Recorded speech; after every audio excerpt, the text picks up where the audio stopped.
Commander Elaine Harper stared at the star map in the command center of Earth's orbital defense station.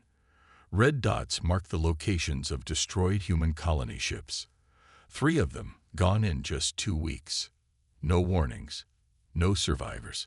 "Commander, you have an urgent transmission from Admiral Winters," said Lieutenant Kim from her communications station.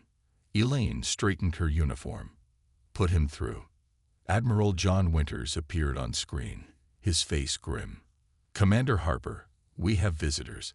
Not the kind we expected. Void Dominion." Elaine's hand moved to her sidearm instinctively. "No, the Galactic Confederation. They're sending a diplomatic envoy to Earth. First official contact." Elaine couldn't hide her surprise. Earth had known about alien life for decades, had even established a few colonies beyond the solar system, but the Confederation had always kept its distance. "Why now, sir?" "They'll explain themselves when they arrive. Be at the landing zone in 3 hours." Winters paused. "And Elaine?" They seemed desperate. The Confederation ship was unlike anything human engineers had built. It shimmered like liquid metal as it touched down at the Nevada landing facility. Security teams formed a perimeter, fingers hovering near triggers. Ambassador Zelfar didn't look desperate to Elaine. The alien stood nearly 8 feet tall, with iridescent scales and 4 arms that moved with deliberate grace.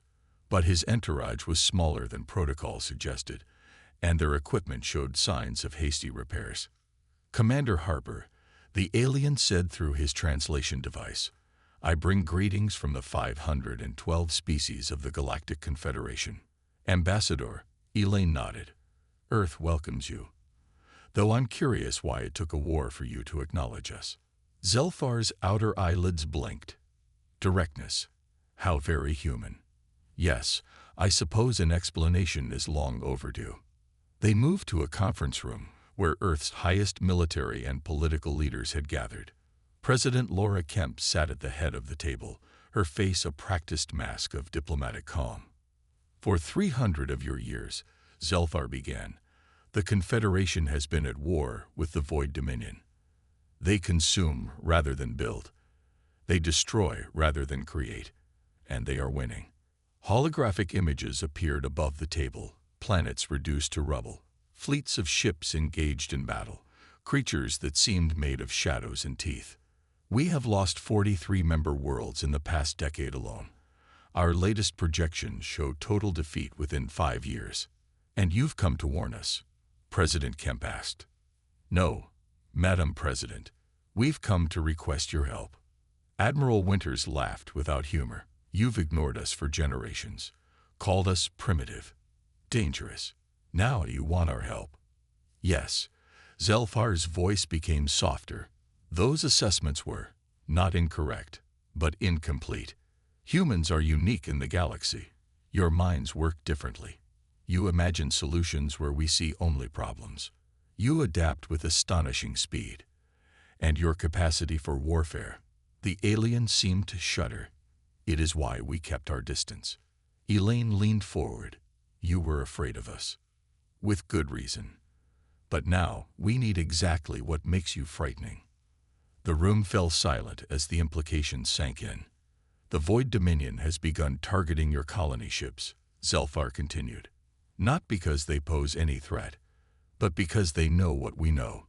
Humanity, unleashed upon the galactic stage, could change everything." President Kemp's voice was ice. "You kept us in the dark about a threat to our species, and now you want us to fight your war." "Not our war anymore," the alien replied. "Those ships were just the beginning. The Dominion will come for Earth next. This is now your war too." As if on cue, a junior officer burst into the room. "Ma'am, we've lost contact with New Haven Colony. All 40,000 settlers. Just gone." Elaine watched as the president's diplomatic mask cracked. Grief, rage, resolution. "How soon can we mobilize?" President Kemp asked Admiral Winters. "The Neptune fleet is ready. The Mars Defense Forces need 2 weeks." "You'll have our answer within 24 hours, she told the ambassador. But Elaine knew, as everyone in the room knew, that the decision had already been made.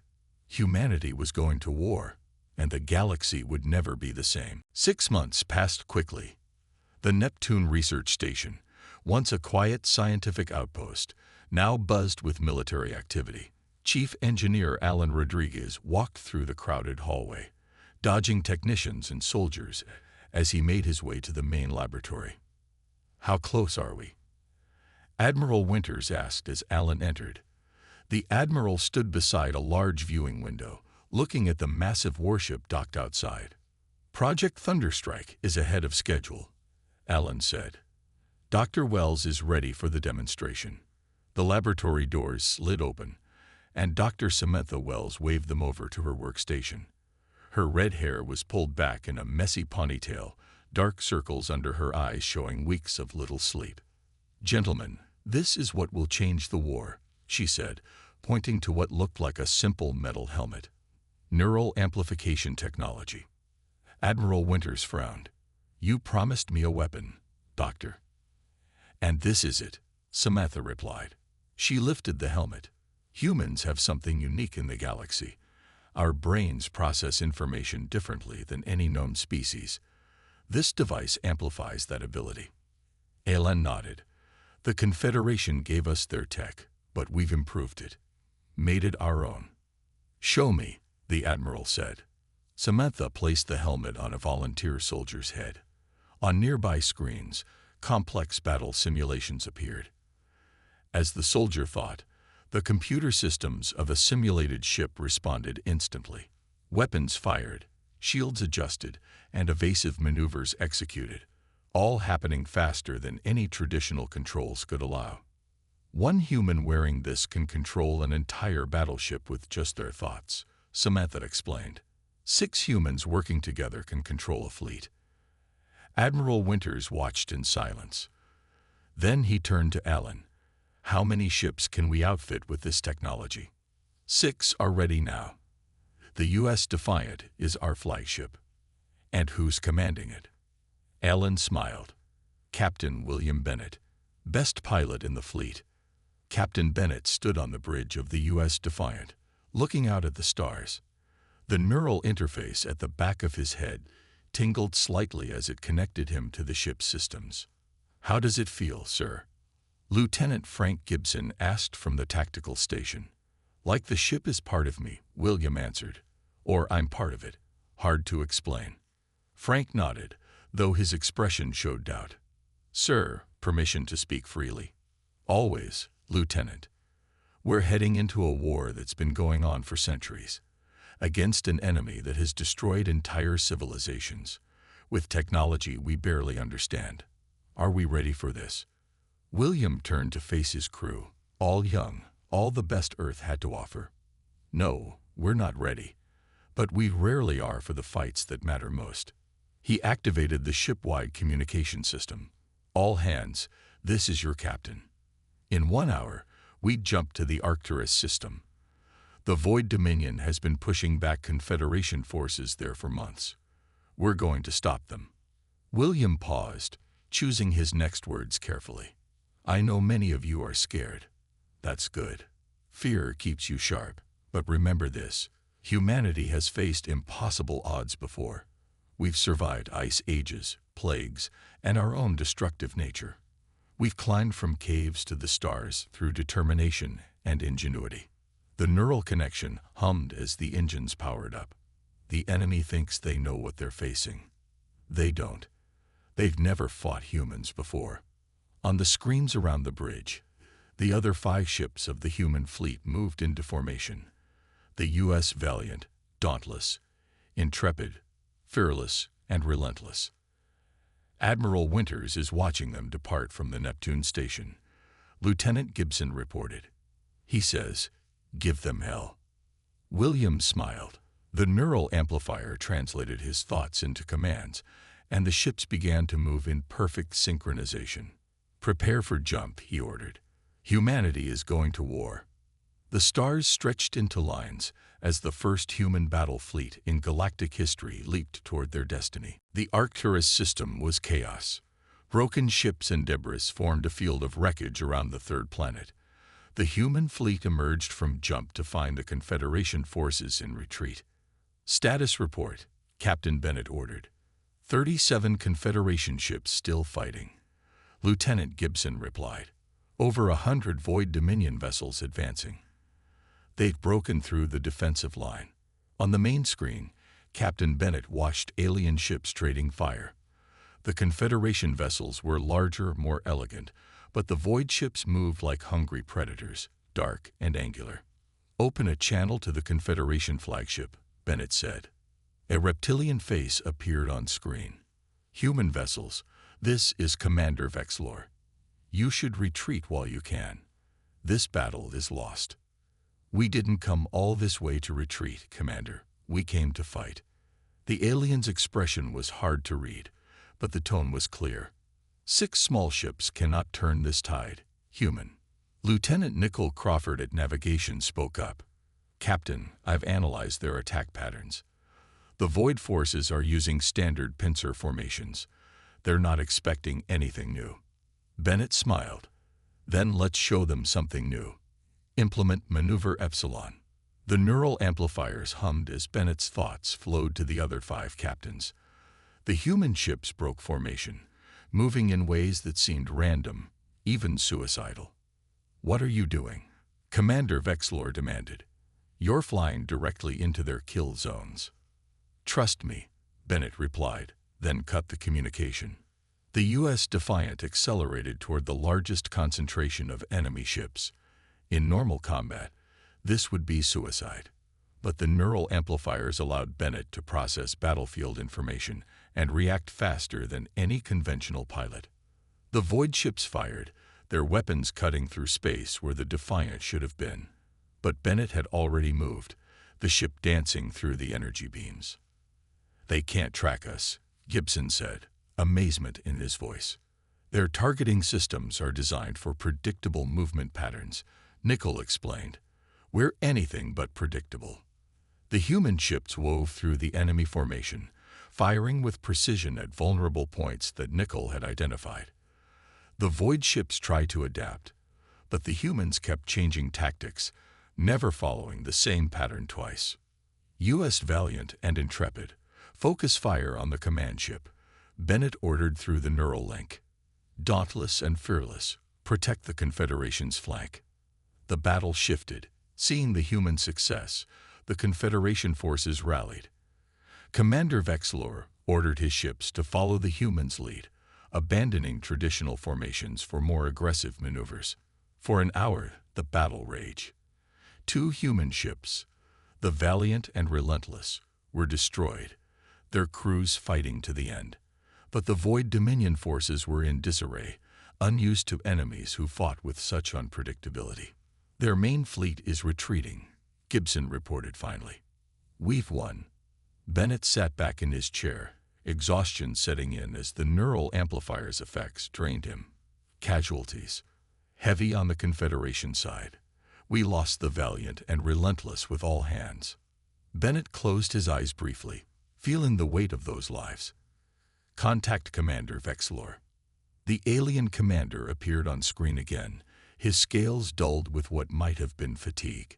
"Human Captain, your tactics were unconventional, but effective," Bennett replied. "Yes, the Void forces are retreating from the entire sector. They did not expect such resistance." The alien paused. "I must admit, we did not expect such skill from your kind. The Confederation has underestimated humanity." Later, as the human ships helped rescue survivors, Lieutenant Gibson approached Captain Bennett with a report. "Sir, we captured a Void officer." During interrogation, he said something interesting. "What's that?" "He said they attacked human colonies first because they were afraid of what we might become. They've been watching us for decades. They're afraid of us, sir." Bennett looked out at the stars. "Maybe they should be." Proxima Station hung in space like a metal flower, its 5 arms extending from a central hub. It was the heart of the Galactic Confederation, where representatives from hundreds of species met to govern their shared territories. Commander Elaine Harper had never felt so small. The hallways were filled with aliens of all shapes and sizes. Some floated in bubbles of liquid, others crawled on multiple legs, and a few seemed to be made of living crystal. "They're staring at us," her aide, Greg Sullivan, whispered as they walked toward the council chambers. "We're new," Elaine replied. "And after Arcturus, we're famous." News of the human victory had spread quickly. In the 3 weeks since the battle, the Confederation had requested more human ships, more neural technology, more of everything humanity could offer. The council chamber was a vast amphitheater with seats arranged in rising tiers. At the center stood a circular platform where speakers addressed the assembly. 5 aliens sat at a high table, the Supreme Council of the Confederation. Commander Harper of Earth announced a tall, thin alien with blue skin. "You may approach the circle." Elaine stepped forward, feeling hundreds of eyes watching her. "The Council recognizes Earth's contribution to the war effort," said the largest council member, a being that resembled a giant mantis.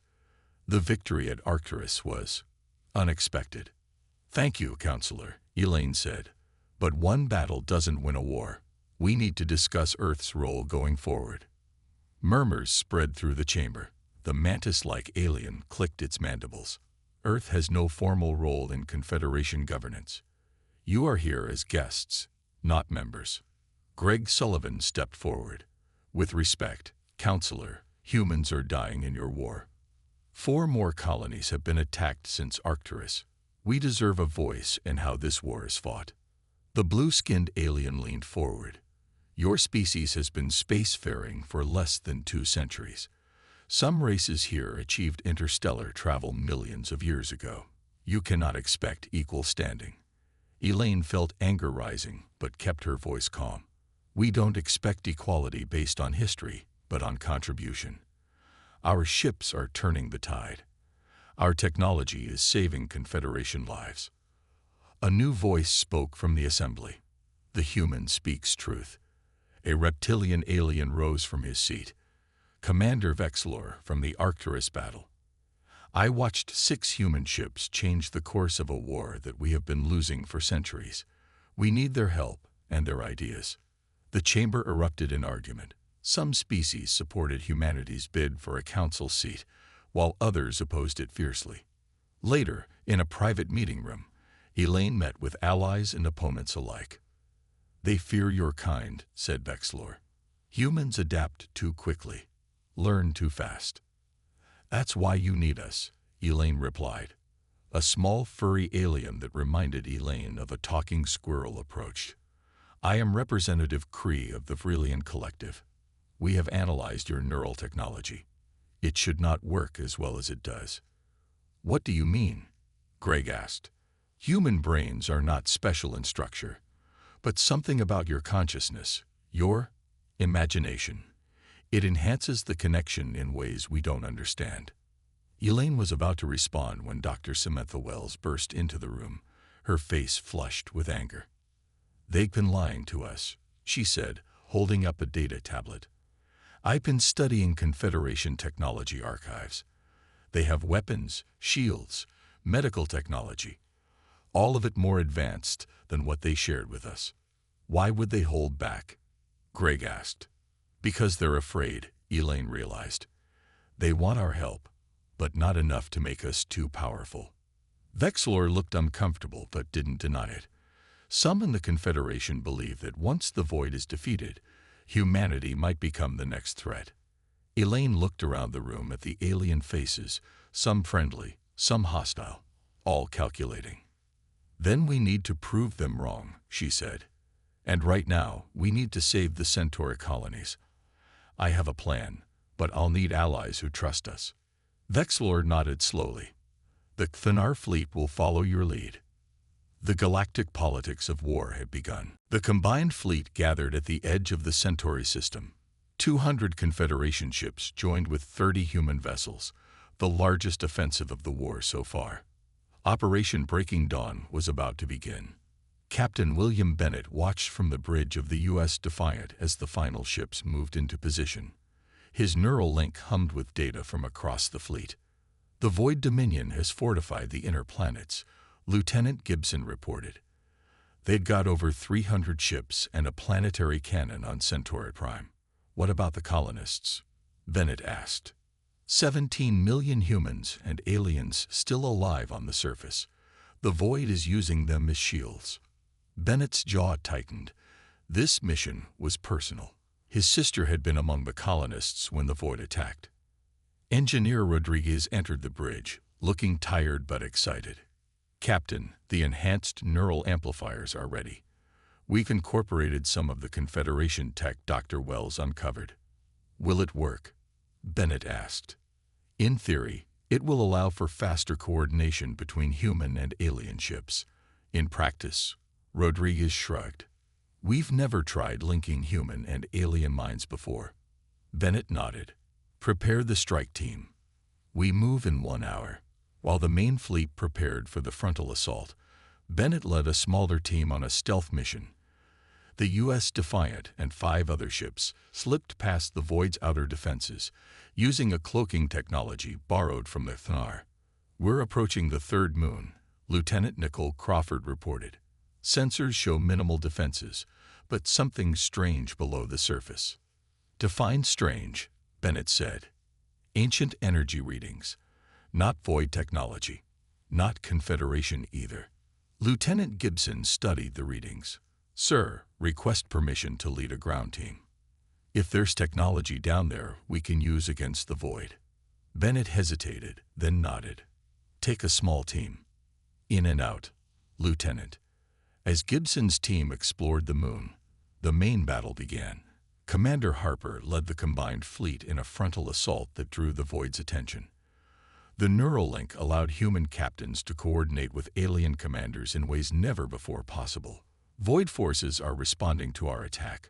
Harper's voice came through the neural link. You're clear to move on the planetary cannon, Captain Bennett. The Defiant and its escort ships accelerated toward Centauri Prime. On the moon's surface, Gibson's team made a shocking discovery. Captain, you need to see this. Gibson's voice crackled over the comm. We found ruins. Human ruins. That's impossible, Bennett replied. Humans never built colonies in this system before the Confederation. These aren't recent, sir. They're ancient.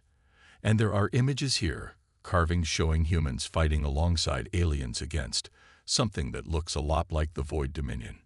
Before Bennett could respond, alarms blared across the Defiant. They've spotted us. Crawford shouted. The planetary cannon is powering up. On the main view screen, Bennett watched a massive energy weapon emerging from the planet's surface. The Void's ultimate weapon, the Oblivion Cascade, was preparing to fire. All ships, evasive maneuvers. Bennett ordered. It's too late, Rodriguez said, eyes wide. That thing will wipe out half the fleet. Bennett made a split-second decision. Route all power to the neural amplifiers. Everyone, focus your thoughts on the cannon. Sir, Crawford looked confused. Just do it. Across the human ships, crew members linked their minds through the neural network. Bennett felt their consciousness merging with his, becoming something greater. He directed their combined mental energy toward the Void weapon. The impossible happened. The Oblivion Cascade faltered, its energy fluctuating as if disrupted by an unseen force. It's working, Rodriguez shouted. The human neural network is interfering with their technology. In the confusion, Confederation ships broke through the Void defenses. The battle turned chaotic as Void ships lost coordination. All ships pressed the advantage. Commander Harper ordered through the neural link. As the Void forces began to retreat, Gibson's voice came through again from the moon. Captain, there's more. These ruins suggest we fought this war before. Many times. Bennett watched as the Void's Supreme Commander's ship fled the system. Next time, the alien voice broadcast across all frequencies, we will eradicate humanity first. You are the true enemy we have always feared. Dr. Samantha Wells studied the holographic images floating above the research table. The ancient ruins Lieutenant Gibson discovered on the Centauri moon had been fully mapped and scanned. What they revealed changed everything. Are you certain about this? Lieutenant Nicole Crawford asked, looking at the symbols etched into stone walls that were at least 50,000 years old. The translation is clear, Samantha replied.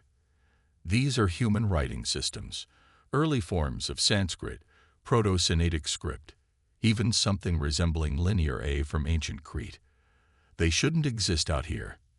They can't exist out here. Nicole pointed to images of battles carved into the stone. And these show humans fighting alongside aliens against the Void Dominion, thousands of years before we officially discovered space travel. Not just fighting, Samantha said quietly. Leading. The laboratory door slid open as Admiral Winters entered with Commander Harper. Both looked tired after days of debriefings following the Centauri victory. You called this an emergency, Doctor, the Admiral said. What have you found? Samantha enlarged one particular image, a carving showing humans standing above other alien species, arms raised toward the stars. Humanity wasn't kept out of galactic affairs because we were primitive, she explained. We were quarantined. These ruins suggest humans were once a major power in the galaxy, perhaps the dominant power. Admiral Winters' face darkened. That contradicts everything the Confederation has told us about our place in galactic history. Because they lied, Commander Harper said. I've been speaking with our new allies. The Vrillians and Cthnar have hinted at this, but were afraid to say it directly. The older Confederation species have been containing humanity on Earth, deliberately. Nicole pulled up another image, a detailed map of neural pathways. These carvings show the same neural amplification technology we're using now. But the ancient version was far more powerful. Why would they hide this from us? The Admiral asked. Fear, Samantha said simply. The ruins suggest that humans almost destroyed the galaxy in a previous war. The Confederation didn't just fear what we might become. They feared what we once were. At that moment, Captain Bennett joined them via holographic transmission from the U.S. Defiant, still patrolling the Centauri system. We've captured intact Void communication systems, he reported. Lieutenant Gibson managed to decode some of their internal messages. They don't call themselves the Void Dominion in their own language. The closest translation is the Guardians Against Return. Return of what? Nicole asked. Bennett's expression was grim. Us. They believe humans will evolve into what they call the Destroyers, beings who nearly ended all life in the galaxy eons ago. A heavy silence fell over the room. There's more, Samantha added reluctantly. I've been studying Confederation security protocols. A faction within their leadership has been planning to eliminate humanity once the Void threat is contained. Commander Harper slammed her fist on the table. They use us to win their war, then dispose of us. Not all of them, Bennett cautioned. Our allies, the Vrillians, the Cthnar, Commander Vexler's people, they want cooperation, not elimination. Admiral Winters paced the room, considering their options. Do we tell Earth's government what we've discovered? The public. This knowledge could spark panic, or worse, a desire for revenge against the Confederation. We need to be careful, Harper agreed. But we need to prepare. If either the Void Dominion or the Confederation hardliners decide to move against Earth. Alarms suddenly blared throughout the station. A young officer burst into the lab, face pale.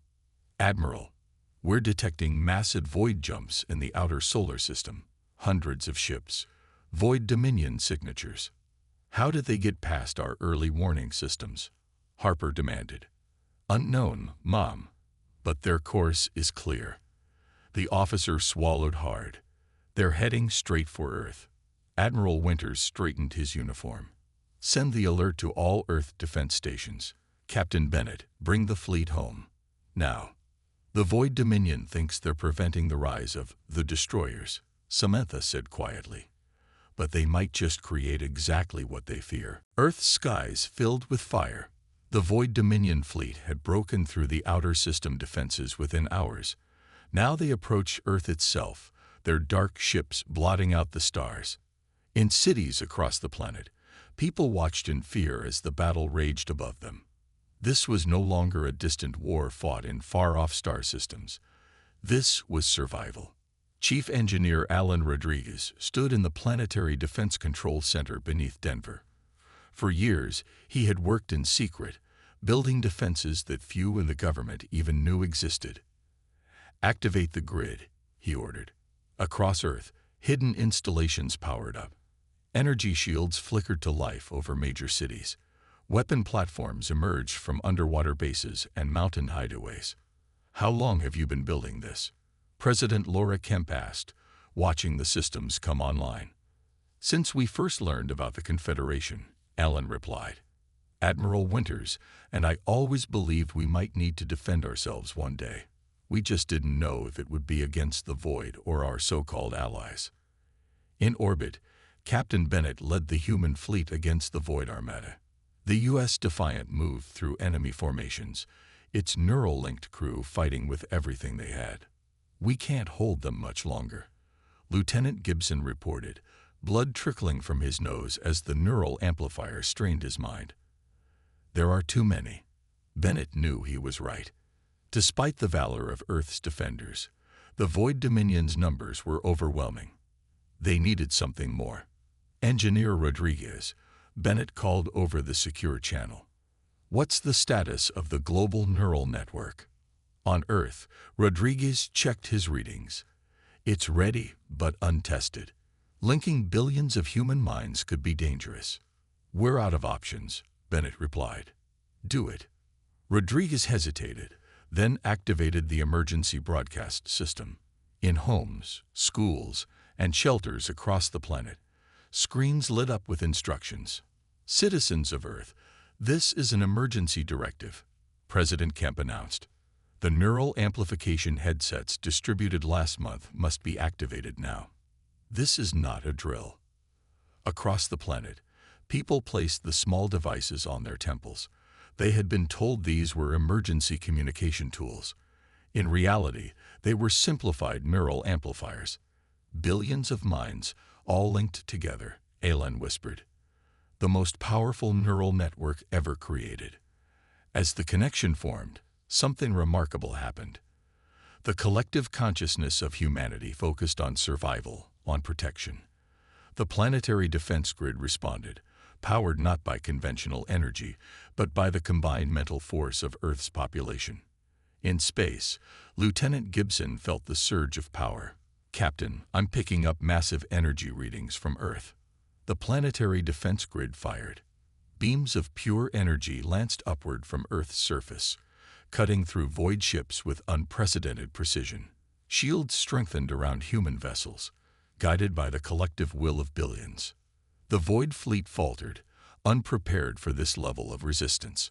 On the bridge of his flagship, the Void Supreme Commander watched in growing horror. "It is happening again," he hissed to his officers. "The destroyers rise." Lieutenant Nicole Crawford, aboard a Confederation support ship, intercepted the transmission. Working with Commander Harper, she decoded more of the Void language. "We've misunderstood," she told Harper urgently. "The Void Dominion believes they're preventing a catastrophe. In their history, humans weren't the destroyers. They were destroyed by something they themselves created." Harper's eyes widened. "A weapon?" "No," Nicole replied. "An evolution. A merging of minds that created something new and dangerous. Like what we're doing right now," Harper realized. On Earth, people began to report strange experiences, shared thoughts, memories that weren't their own, a growing sense of collective identity. "We need to shut it down," Alan said, suddenly afraid of what they had unleashed. "We can't," President Kemp replied, watching the battle above. "Not until the Void is defeated." In space, Captain Bennett felt it too. A presence growing in the neural network, something ancient awakening in human consciousness. "What have we done?" he whispered. 3 weeks after the Battle of Earth, a combined fleet of human and alien ships approached the Void Dominion's home system. At its center, Captain William Bennett commanded the U.S. Defiant, now rebuilt with technology from both human ingenuity and Confederation science. "Are you sure about this?" Lieutenant Gibson asked, looking at the swirling darkness ahead. The void homeworld was surrounded by a cloud of dark energy, hiding whatever lay within. "No," Bennett admitted, "but we can't live in fear of them attacking again. We end this today." On the ship's science deck, Dr. Samantha Wells made final adjustments to her device, a neural disruptor designed to break the void's psychic network without harming their individual minds. "If this works," she explained to Lieutenant Nicole Crawford, "it will sever their hive consciousness. They'll be individuals again, capable of choice. And if it doesn't?" Samantha's expression was grim. "Then we'll have no choice but to use more permanent methods." The combined fleet moved forward. Human ships flew alongside vessels from the Freelians, Thanar, and other Confederation allies who had chosen to support Earth. Many Confederation species had refused to join what they called humanity's vendetta. As they penetrated the dark cloud, engineer Alan Rodriguez monitored the neural amplifiers. After Earth, he had modified the technology, adding safeguards to prevent whatever had begun to awaken in the collective human consciousness. "Something's scanning us," he reported as alerts flashed across his console. Before anyone could respond, a voice filled the minds of everyone in the fleet, alien and human alike. It spoke in a language no living being had heard for millennia. Yet somehow all understood. "The cycle continues," it said, "as it has for eons." Suddenly, every screen on every ship showed the same images. Ancient history playing out across the galaxy. Humans rising to power, developing neural technology, merging minds, creating something new. A collective consciousness that spread across species. Then came war. The images showed terrible destruction as some fought against the merging, while others embraced it. Civilizations fell, stars died, and from the aftermath, the void emerged. Not as conquerors, but as guardians, watching for signs of the cycle beginning again. "They're not our enemies," Commander Harper realized, watching from her ship. "They're trying to prevent what they see as the end of all individual life." In the silence that followed, Captain Bennett made a decision. He opened a direct channel to the Void Supreme Commander. "We understand now," he said, "but destroying us isn't the answer. We can choose a different path." For long moments, there was no response. Then a single Void ship approached the Defiant. The Supreme Commander's voice came through, no longer hostile but wary. "Your kind always says this. Then you create the joining, and choice ends." "Then help us," Bennett replied. "Work with us, not against us. Monitor us if you must. But give us the chance to learn from the past rather than repeat it." Dr. Wells activated her device. Instead of disrupting the Void network, she sent through it the safeguards Rodriguez had developed, technology that allowed minds to connect without losing individuality. "A gift," she explained. "Proof that connection doesn't have to mean erasure." Hours later, leaders from Earth, the Confederation, and the Void Dominion met on neutral ground. Ancient enemies faced each other not in battle, but in conversation. It was tense, fragile, but it was a beginning. 1 month later, the U.S. Defiant patrolled the new neutral zone between territories. On the bridge, Captain Bennett and Lieutenant Gibson watched stars drift by. "Do you think it will last?" Gibson asked. "Peace with the void." "I don't know," Bennett replied honestly. "But we've broken the cycle. That's what matters." On Earth, humanity began to rebuild, now aware of their ancient history and possible futures. The neural technology remained, but changed. A tool rather than a weapon, a way to understand rather than dominate. And across the galaxy, species watched with caution and hope as humans took their place in the cosmic community once more, not as destroyers or saviors, but simply as equals with a unique perspective.